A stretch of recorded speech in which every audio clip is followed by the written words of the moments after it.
Greetings everyone, I'm Mar. Once again, this is my opinion. As you can tell from the title up there, it's time for another entry in my Everybody Loves Raymond review series, going to the show one episode and one season at a time. We're now at the end of episode 8. This is going to be the last episode that I watched first run. After this is going to be all from the DVD and rewatching. And of course, it'll be the last season, and it's like, wow, it's just, where did the time go? Just looking at it now, it's like when I started this review series, it was when I was furloughed during COVID, and now, a couple years later, well, oh yeah, feeling a little nostalgic there. Anyway, this is episode 23 of season 8. This is Golf for It. Now, as I mentioned at the end of the last episode, this touches on something that's been brought up in passing a couple times, and that is, where is Marie going to go when Frank dies? Now, of course, there's a couple lines of dialogue about that, which, considering the order that Peter Boyle and Doris Roberts did pass away in, it's a little prophetic and a little sad there. But with the health decline we've seen for Peter Boyle just from watching the show, you can kind of see it's a little accurate that would have happened. So some of the dialogue there and the humor there does make sense, especially when we look more at the characters and the actors. Now, episode starts with Ray being his usual Ray self, fishing with Deborah, trying to get her to agree to something. Now, off the bat, she agrees to it. Then, of course, when Robert and Amy come in, they're all excited about it. We find out that Ray left one little detail out. Now, he was fishing to go golfing the next day with the guys. Deborah said yes. But we find out they're actually going that night to wait for it because they're going to the most exclusive club. Now, Deborah seems a little upset at first because, like, really, Ray, you leave that little detail out? But then she's like, alright, I already said yes, it's for them, alright. Then in walks Marie, and she's doing her old Marie self, like, oh, boys, you're here, I need you to go do something, I need you to put up the shelves. And she says tomorrow. Of course, the boys are like, oh, yeah, we already got plans tomorrow. And she starts her usual Marie self.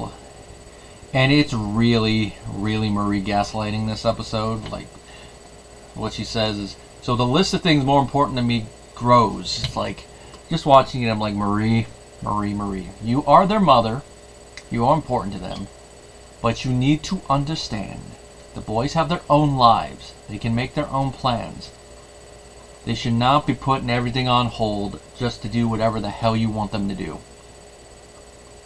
Well, she continues the gaslighting and the guilt thing, including a limp. The boys get over there, and they see it's more than just moving shelves. They want them sanded, painted, and they're going to at least move them into the laundry room until Frank spills the beans about why Marie wants this done. It's a little bet between her and Lee about who can get their sons to do more stuff. And of course, the moment they hear that, the boys are like, nope, we're not doing this on principle.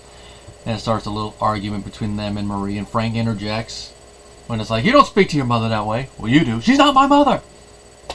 Makes sense. One could say you don't speak to your wife that way, but hey, they're an old married couple. It's kind of the stereotype and part of the joke there.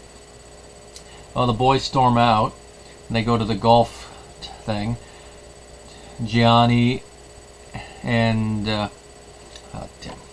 sorry, I'm having a brain fart moment there. Gianni and Andy, sorry, I knew it was an A. Leave them to go get some food from a vendor they saw outside the gate. So they get to talking about their parents and mentioning, okay, what do you think mom's gonna do? And this stems from talking about retirement homes, which is kind of a little funny considering what the next two episodes, the first episode of the next season, are going to touch on. It's one of those things I noted, like, unintentional foreshadowing there, unless they already kind of had that idea in mind, or thinking, And they're figuring, like, yeah, well, she could go to the home. Ray brings up, like, yeah, maybe she could live with you. I mean, you're going to get that house.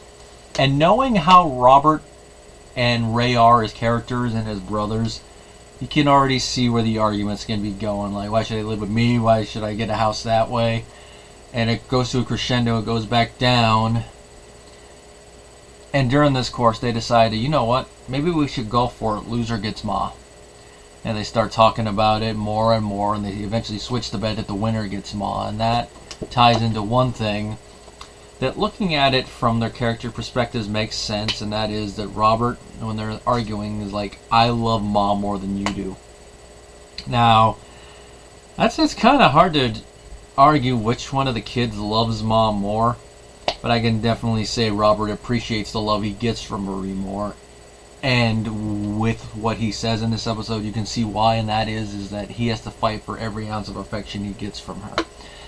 With a couple exceptions, like the time Marie changed on Ray because of the party, the whole marriage thing with Amy, and stuff like that just comes naturally from her. But every other thing, Marie always favors Ray, so Robert has to fight for everything there.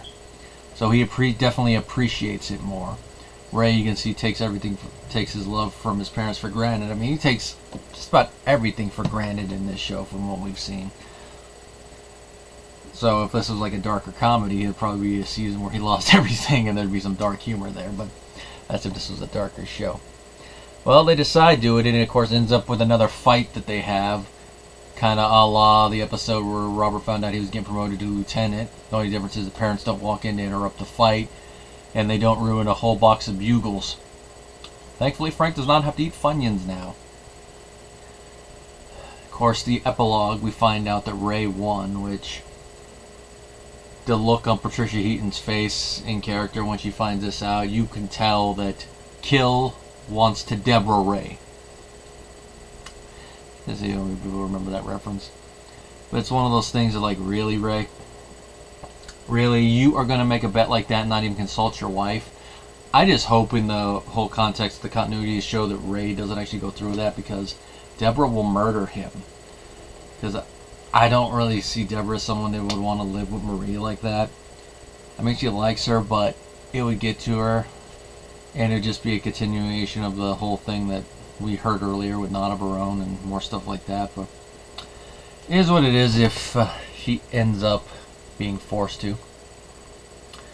Now we get a cameo from Ray's real brother Richard as the course official.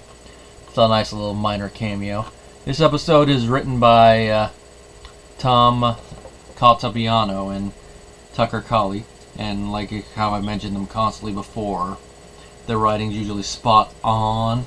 There's not really many big little continuity snafus, since they usually write a lot of the episodes and they're in the writer's room.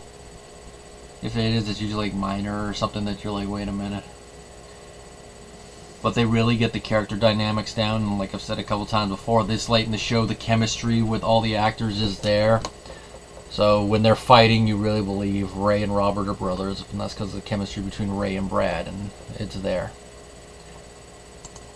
And of course, like I mentioned, you can see why Brad got nominated that year for the supporting actor Emmy. There's not really much else to say about this. I mean, it's another fun episode. Definitely a good way for Season 8 to go out on. And I'm actually happy this is one of the episodes I saw first run. I mean, there's a couple others this season I kind of wish I did. But this one, nice way to go out on. And after that, I do not know why I didn't get around to watching Season 9 until DVD, I guess. Just too busy that year because it was 04 into 05. So, I'm trying to remember.